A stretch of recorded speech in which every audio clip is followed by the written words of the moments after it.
ගරු රාමනාදන් අර්ජුනා මන්ත්‍රීතුමා ඔබතුමාට විනාඩි 12ක කාලයක් ලැබෙනවා. කොච්චර සර්? විනාඩි 12යි. Thank you. Good afternoon, my dear colleagues and chairperson. Thank you for offering this moment to speak on this parliament regarding the budget speech. First of all, I would like to thank NPP government for providing and starting us new initiatives such as digitalization, innovation and entrepreneurship and rural development, primarily focused on the healthcare of the rural development. So, but unfortunately, සමහර දේවල් මට කියන්න වෙනවා. මේ රටේ දෙමළ ජනතාව කියලා සිංහල ජනතාව කියලා ජනතාව දෙකක් තියෙනවා. ඒ දෙමළ ජනතාව ඇතුළත තමයි මුස්ලිම් ජනතාවත් අපි ගණන් ගන්නේ. එතකොට අවුරුදු 76 හිස්ටරි ගැන අපි කතා කරනවා. හැබැයි මම දැක්කා දැන් ආණ්ඩු පක්ෂයෙන් නම් විපක්ෂයෙන් අත්ති කරනවා, විපක්ෂයෙන් නම් ආණ්ඩු පක්ෂ අත්ති කරනවා. හැබැයි කවුරුත් පරණ දේවල් කතා කරලා ඉස්සරහට ගෙනියන්න අපේ රට ගෙනියන්න පුළුවන් මොකරි බෙඩපිරිවෙලක් ඇදුවා කියලා අපි විශ්වාස කරන්නේ නැහැ. ඒකට හොඳ උදාහරණයක් තමයි අපේ කමියුනිටිස් දෙකකට මැදේ කොමියුනිකේෂන් ගැප් එකක් තියෙනවා. ගොඩක් වෙලාවට උතර ඉන්න ජනතාවට සිංහල කතා කරන්න බෑ, දකුණ ඉන්න ජනතාවට දෙමළ කතා කරන්න බෑ. එතකොට 1970 කාලේ මොකද වුනේ? අපිට කතා කරන්න දෙන්නේ නැතුව අපේ බෙල්ල මිරි කරා. එතකොට තමයි 1970 අපිට ලොකු විශාල ප්‍රශ්නයක් වුණා. ඊට පස්සේ 1983 මොකද වුනේ? 1983 අපේව මරලා දැම්මා, කෑලි කෑලි කපලා දැම්මා. මම එකක් කියන්න කැමැති, මම පොඩි කාලේ ඉන්නකොට මම ස්කෝලර්ෂිප් කරේ 1993. ඒ කාලේ ඉන්නකොට මම කවදාවත් එක සිංගල මිනිහාවක් දැකලා නැහැ. එතකොට අපිට කියලා තිබ්බ මොකද්ද? සිංගල මිනිහා කියන්නේ බඩ මේම කරලා කන්න පුළුවන් ජාතියක් කියලා තමයි අපිට කියලා තිබ්බේ. ඒ වගේ ඕගොල්ලෝට සමහර වෙලාවට මාතින් කියලා ඇති දෙමළ මිනිසු කියන්නේ බෝම්බේ පුපුරලා මාලිගාව පුපුරලා මිනිස්සුව මරන්නේ කියලා ඒ විදිහට තමයි ඕගොල්ලොත් හිතාගෙන හිටියේ. හැබැයි 2009න් පස්සේ අපි දැන් ජාති දෙකම එකතු වුණාට පස්සේ අපිට හොඳ අන්ඩර්ස්ටෑන්ඩින්ග් එකක් ඇවිල්ලා තියෙනවා. දැක්කම බලන්න මේ පාර්ලිමේන්තුවේ පක්ෂ වුණොත් විපක්ෂ වුණොත් අපිට කතා කරන විදිය කොච්චර හොඳයිද කියලා. ඒ වුණාට අපේ ගම්වල ගියාම අපි කරන්නේ මොකද්ද? අපි ආයේ ජාතිවාදී ආවුස්සනවා, දෙමළ මිනිස්සු මරන්න ඕන කියනවා. හොඳ උදාහරණයක් තමයි අපි ජැෆ්නාවල තිබ්බා තයියිටි කියලා පන්සලයක්. අපේ මන්දිරලා 6 දෙනෙක් ඉන්නවා, 5 දෙනෙක් කිව්වා ඒක කඩන්න ඕන කියලා. හැබැයි මම නම් විශ්වාස කරනවා මේ රටේ එක පන්සල එකක් කැඩුවොත්, එක කෝවිලයක් කැඩුවොත්, එක සර්ච් එකක් කැඩුවොත් ආයේ ජාතිවාදී උසන්න පුළුවන් කියලා මම විශ්වාස කරලා මම ජනාධිපතිට කිව්වා ඒ කරන්න එපා කියලා. ඊටු ටික මට දෙමළෙන් කියන්න කැමැති.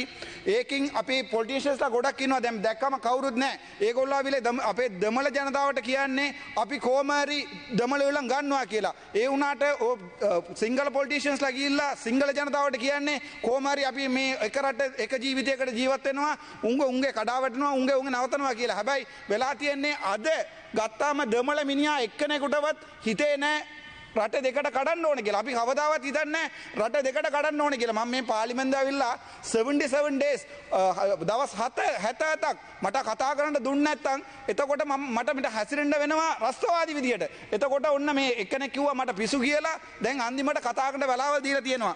හැබැයි මම අන්ඩ්‍ර කුමාර දිසානායකගේ ආණ්ඩුවට එකක් මම සුදිවන්ද වෙනවා. මේ වගේ හොඳ බජට් එක අපිට දුන්නාට හැබැයි ඔගොල්ලෝට පපුව ටිකක් රිදෙනවා. මම ඒ ටිකක් කියන්න ඕනේ. ඔගොල්ලෝ கතා කරා ஜாஃப்னா லைப்ரரி ගැන. யாழ்ப்பாணம் லைப்ரரியை பற்றி நீங்கள் கதைத்திருந்தீர்கள். 100 மில்லியன் ஒதுக்கி இருக்கிறதாக. அந்த 100 மில்லியன் என்பது மொத்த கேபிட்டல் டோட்டல் எக்ஸ்பெண்டிச்சரிலே அது மொத்தம் 1315 மில்லியன். அதிலே யாழ்ப்பாணம் லைப்ரரிக்கு ஒதுக்கப்பட்டது 0.0076%. பிச்சை போடுவது போன்று யாழ்ப்பாணத்துக்கு ஒரு 100 மில்லியனை ஒதுக்கி இருக்கிறீர்கள், பரவாயில்லை. அதுக்கு பிறகு பார்ப்போம். உள்ளூர் வீதிகளை, வடக்கு வீதிகளை நீங்கள் தருவதற்காக 5000 மில்லியன் ஒதுக்கி இருக்கிறீர்கள். இந்த புத்தகம் அவ்வளவற்றையும் வீடு கொண்டு சென்று வடிவாக படித்திருக்கிறேன். 5000 மில்லியன் தருவதாக சொல்லியிருக்கிறீர்கள். நன்றி, நாங்கள் அதுக்கு சந்தோஷப்படுகிறோம். ஆனால் டோட்டல் கேபிட்டல் எக்ஸ்பெண்டிச்சரிலே அவை 0.38% வீதம். அது ஒரு பிச்சை, தமிழனுக்கு போட்ட பிச்சை. ஏனென்றால் உங்களுக்கே தெரியும், உள்ளூராட்சி சபை தேர்தல் வரை இருக்கிறது. அது தவிர மாகாண சபை தேர்தல் இருக்கிறது. இருக்கிறது. ஆகவே பட்ஜெட்டிலே எதிர்க்கட்சியை குத்துவதற்காக நீங்கள் எங்களுடைய லைப்ரரியை பாவிச்சிருக்கிறீர்கள் தவிர நீங்கள் எங்களுக்கு தந்தது 0.007 சரி, அதையும் வேண்டாம். வடக்கு கிழக்கிலே இதுவரைக்கும் 35 ஆண்டுகள் பெரும் போர் நடந்தது. அந்த போரால் நான் உட்பட எனது சமூகம் கட்டிய வீட்டை கூட இழந்துவிட்டு சென்றோம். ஆனால் வடக்கு கிழக்குக்காக நீங்கள் தந்தது 1500 மில்லியன். அது மொத்தம் உங்களுடைய கேபிட்டல் எக்ஸ்பெண்டிச்சரிலே 0.01%. எங்கள் வீடுகளை இடித்து எங்கள் காணிகளை பிடித்து எங்களில் 45,000 பேரை கொலை செய்துவிட்டு நீங்கள் எங்களுக்கு போடும் பிச்சை 0.1%. அதாவது 0.1% உங்களுடைய மொத்த எக்ஸ்பெண்டிச்சரிலே வடக்கு கொடுத்து விட்டு நாங்கள் சொல்லுகிறோம் வடக்கிற்கு கொடுத்து விட்டோம் என்று. என்ன ஒரு விடயத்தை சொல்லுகிறேன், வட்டுவாகல் பாலத்தை பற்றி கைத்திருக்கிறீர்கள், 1000 மில்லியன் தந்திருக்கிறீர்கள் என்று சொல்லுகிறார்கள். அது மொத்த எக்ஸ்பெண்டிச்சர்ல உங்களுடைய இந்த வருடத்தின் கேபிட்டலை மட்டும் கதைக்கிறேன். ரீகரண்ட் எக்ஸ்பெண்டிச்சரை பற்றி நான் கதைக்கவில்லை. கேபிட்டல் எக்ஸ்பெண்டிச்சரிலே 0.076%. 0.076%. அந்த பிச்சை நன்றி, அந்த பிச்சைக்கு எங்களுக்கு நன்றி. கதைப்போம். அதே மாதிரி சரி, சுகாதாரத்துறையை எடுத்து பார்ப்போம். சுகாதாரத்துறையிலாவது எங்களுக்கு ஏதாவது பிச்சை போட்டு இருக்கிறீர்களா என்று. அந்த சுகாதாரத்துறையிலே மொத்தமாக 382 பில்லியன் உங்களுடைய மொத்த கேபிட்டல் எக்ஸ்பெண்டிச்சர். ஆனால் அதிலே வடக்கு கிழக்குக்கு நீங்கள் தந்திருப்பது, வடக்கிலே ஒரே ஒரு ப்ரொஜெக்ட் மட்டும் தான் செய்திருக்கிறீர்கள், PHSCP எனப்படுகின்ற ப்ரொஜெக்ட். அதுக்கு நீங்கள் தந்திருப்பது எங்களுக்கு 0.66%. உங்களுடைய பிச்சை எந்த அளவிலே இருக்கிறது என்ற இதில் பார்த்துக் கொள்ளுங்கள். அதற்கு பிறகு கிழக்குக்கு நீங்கள் கொடுத்திருக்கிற பிச்சை 0.8.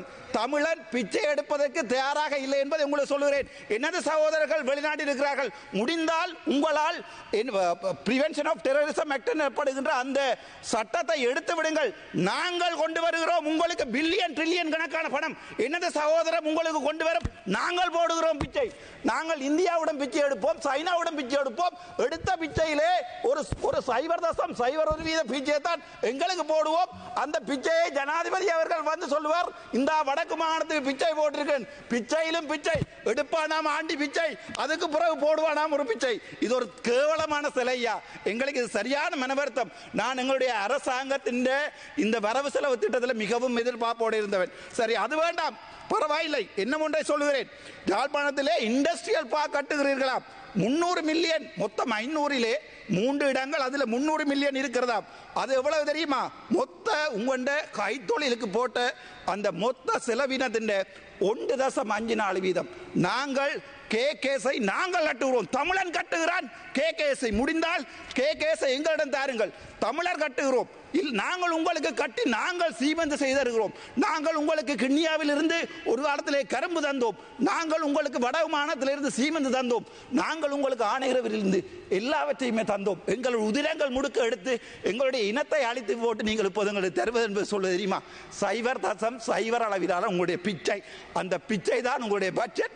அதற்காகத்தான் எங்களுடைய வாக்குகள் உங்களுக்கு வேண்டுமென்றால் எனது தமிழ் மண் பிழையாக போட்ட 3 வாக்குகளால் இன்றைக்கு ஒரு பேப்பர் கூட வாசிக்க தெரியாத MP மாரத்தான் கொடுத்திருக்கிறார்கள் எங்களுடைய தமிழ் மண்.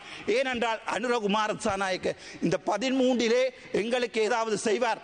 13 நாங்கள் இப்போது சிங்கள மக்களுடனும் தமிழ் மக்களுடன் ஒன்றாகத்தான் வாழ ஆசைப்படுகிறோம். எனது மனதில் இல்லை சிங்கள மக்களை ஒரு எதிரியாக நினைப்பதற்கானால் வந்த முதல் நாளில் இருந்து இந்த ஆசனம் என்னை அவமனித்தது. இன்று வரை என்ன ஒரு எதிரியாகத்தான் பார்த்தது. ஆளுங்கட்சிக்கும் எதிர்கட்சிக்கும் உள்ள அடிபாட்டிலே நாங்கள் தான் அவதிப்படுகிறோம். இன்று நேற்றல்ல, 1948ஆம் ஆண்டு எங்களுடைய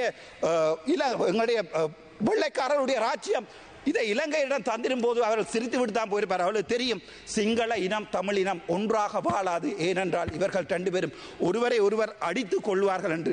ஆனாலும் ஒரு நம்பிக்கை, உங்களுடைய பிச்சையாவது முழுமையாக பாதிக்கலாம் என்றுதான் என்னுடைய ஆசை.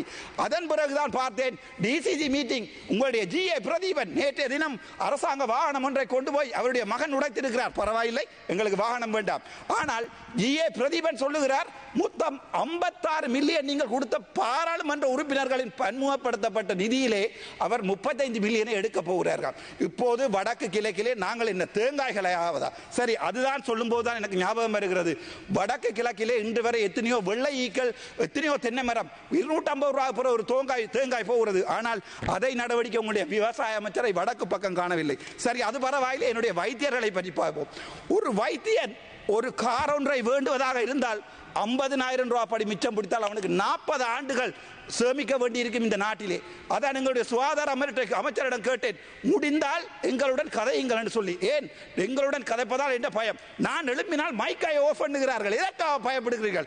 ஏனென்றால் நீங்கள் சொன்ன விடயங்கள் இந்த பிச்சைகளை எல்லாத்தையும் கணக்குடன் காட்டுவதற்கு எனக்கு என்னால் இயலும். அது தவிர நாங்கள் எதிர்பார்ப்பது தமிழ் சிங்கள மக்கள் ஒன்றாக வாழ வேண்டும் என்று. ஆனால் அனுர அரசாங்கமோ அல்லது எதிர்க்கட்சியில் இருக்கும் அரசாங்கம் மறுபடியும் அரசாங்கமாக அந்த பக்கம் போயிருந்தாலும் எங்களுடைய பிரச்சனையை உங்களுக்கு முடிக்க விருப்பமில்லை. ஏனென்றால் நீங்க சொன்னீங்க பிடிஏ எடுப்பதாக. இப்போது நீதியமைச்சர் கேட்கிறார் பிடிஏயில் இருப்பவர்களுடைய லிஸ்டை தாருங்கள் என்று. கேவலம் எனது சகோதரர்கள் எங்களை உங்களுக்கு என்ன ஒன்றை சொல்லுகிறேன் மம்மிக சிங்களிங்க கமத்தி அப்பே ஐயல் அக்கலா පනස්පන්දාක් මරුණේ අපේ ජනතාවලින් ඇතුළෙන් දං ඇවිල්ලා. ඒගොල්ලෝ උඩින් ඉඳන් බහැලා නැහැ පල්ලයට. ඒගොල්ලෝ අපේ ජනතාවෙන් තමයි ඇවිල්ලා තිබ්බේ. එතකොට අපි රස්තවාදී. හැබැයි 88,000ක් මරුණා. මේ කොහෙද දළදා මාළිය බෝම්බය පුපුරුවා. ඕගොල්ලෝ රස්තවාදී නැහැ. ඕගොල්ලෝගේ රෝගණ විජේවීර රස්තවාදී නැහැ. අපේ ප්‍රභාකරන් රස්තවාදී. එක මේක හේතුව අපි දෙමළ ඕගොල්ලෝ සිංහල. හැබැයි අපේ ජෙනරේෂන් එකටත් ඒක උළුවට නැහැ. මගේ හිතේ නැහැ. මාත් එක ඕගොල්ලෝ ඛණ්ඩ වෙනවා හැමදාම පාර්ලිමේන්තුවේ. මම කවදා ඕගොල්ලොත් ඒ විදිහට හැසිරෙන්නේ නැහැ. මම දැන් කියන්නම්. ඕගොල්ලෝට ඇත්ත කියන්නේ එම්බිලා කවුරුත් නැහැ. අපේ ඉන්නේ සමහරු දැන් මේ එන්නෙත් නැහැ මේ වෙලාවට. ඒගොල්ලෝ කරන්නේ ඕගොල්ලොත් එකේ ගේම් එකක් ගාලා අපේ මිනිසුන්ට කියනවා ඔන්න මචං අපි දෙමළලා කොමරි ගන්නවා කියලා. එතකොට මම කිව්වොත් පන්සල කඩන්න එපා කියලා. මම ජනතා විරෝධී වෙනවා. ඒගොල්ලෝ ජනතාවේ නායකයා වෙනවා. මම දැන් පපු ඉඳන් කතා කරන්නේ. මේක මට දවස් 77 days I was deprived of speaking on this parliament. but ඒකට කවදාවත් මුකුත් කරලා නැහැ. ඒක ඒට අමතරව Clean Sri Lanka. Well done. Clean Sri Lanka என்று சொல்லி நீங்கள் 5000 மில்லியன் දෙකයි ඔබතුමාට තියෙන්නේ. ஹரி சார் கிளீன் ஸ்ரீலங்கா கீழே 5000 மில்லியன் ஒதுக்கி இருக்கிறீர்கள். அது எங்களுடைய லைப்ரரி எங்களுடைய தேசிய நூலகம் அது ஒரு ஆசியாவிலே மிகப்பெரிய நூலகம் விபுலானந்தர் தொடக்கம் மகாத்மா காந்தி எழுதிய புத்தகங்கள் இருந்த லைப்ரரியை எரித்த உங்களுடைய இனம் எங்களுக்கு போட்ட பிச்சை 1.2% உங்களுடைய கிளீன் ஸ்ரீலங்காவிலே ஒரு தமிழனும் இல்லை ஒரு முஸ்லிமும் இல்லை. எங்களுக்கு தந்திருப்பது 1.2% அளவைத்தான் உங்களுடைய கிளீன் ஸ்ரீலங்கா எங்களுக்கு தந்திருக்கிறது. அதாவது மொத்த 5000 மில்லியனிலே எங்களுடைய லைப்ரரிக்காக நீங்கள் ஒதுக்கியது 1.2%. அதை விட பரவாயில்லை. இன்னொரு ஜோக் ஒன்றை சொல்லுகிறேன். ரைட் உள்நாட்டில் இடம்பெயர்ந்தவருடைய வீடமைப்புக்கு 1500 மில்லியன் ஒதுக்கியதை போன்று அதே போன்று நீங்கள் உங்களை பார்த்தால் தெரியும் எங்களுடைய தீவகங்களிலே குடிப்பதற்கு தண்ணி இல்லாமல் எங்களுடைய சனம் இறந்து கொண்டிருக்கிறது. நைனாதீவா இருக்கலாம், டெல்ஃப்டா இருக்கலாம், கார்னகரா இருக்கலாம். ஆனால் திரும்பவும் சொல்கிறேன் உங்களுடைய தெற்குக்கான தண்ணி வளங்களுக்காக 61,234 மில்லியன் செலவழித்திருக்கிறீர்கள். அடிஷனலாக 20,000 மில்லியன் ஒதுக்கி இருக்கிறார்கள் தண்ணிக்கு தெற்குக்கு. ஆனால் வடக்குக்கு தண்ணி இல்லை. வடக்கிலே போடப்பட்ட இருநமடை குளம் இப்ப கூட காய்ந்து கொண்டுதான் இருக்கிறது. உங்களுக்கு எங்களுடைய மக்களுடைய வலிகள் தெரியாது. நாங்கள் உண்மையை கதைத்தால் ஜனதா விரோதி. நாங்கள் உண்மையை கதைத்தான். ஆனால் கேம் அடிப்பவர் முழு பேரும் உங்களுக்கு நல்ல பொலிட்டீஷியன்ஸ். நாங்கள் உண்மையை கதைத்தால் அது உங்களுக்கு முதுகு நோவும் அவர்களுக்கு இதயம் நோவும். அதுதான் உண்மை. இன்று வரை நான் சொல்லுகிறேன் எங்களுடைய இன பிரச்சனையை தீர்க்காமல் என்னுடைய இனந்த அழித்தை திரும்ப கட்டி எழுப்பாமல் நாங்கள் ஒருபோதும் நான் நினைக்கிறேன் நாங்கள் ஒருபோதும் இந்த நாட்டிலே நிலையான சமாதானத்தை கொண்டு வர முடியாது. இதே சுத்தியுடன் இருக்கிறேன். இன்று நேற்று நடந்த voting கூட எனக்கு 85% வாக்குகள் இருக்கிறது வடக்கில் இருந்து. முடிந்தால் உங்கள் எம்பி ஒருவரிடம் முடிந்தால் 85% வாக்குகளை பெற்றுக்கொள்ள சொல்லுங்கள். நேற்று யூடியூபில் போட்டிருந்தார்கள் எனக்கு 87% வாக்குகள் இருக்கிறது. ஏனென்றால் உண்மையை கலைப்பவன் තපරවේ සක්ස එතකොට මම මේ පාර්ලිමේන්තු ආවේ හොස්පිටල් එකෙන් ඉඳන් මම පාර්ලිමේන්තු ආවේ නැහැ කොඩි උසලා පොල්ලක් උසලා පාර්ලිමේන්තු ආවේ නැහැ දවස් 91කින් මම ස්වාධීනව ඡන්ද විල්ලා මේ පාර්ලිමේන්තු ආවේ මට මම ඉස්සරහට එන්නවා නම් මම ඉස්සරහට මේකෙන් ඉන්නවා නම් මේ හොරු කරන්න ඔක්කොම ටික එළියට එනවා හැබැයි මට කතා කරන්න වෙලාවක් දුන්නාට ගොඩක් බොහොම සිස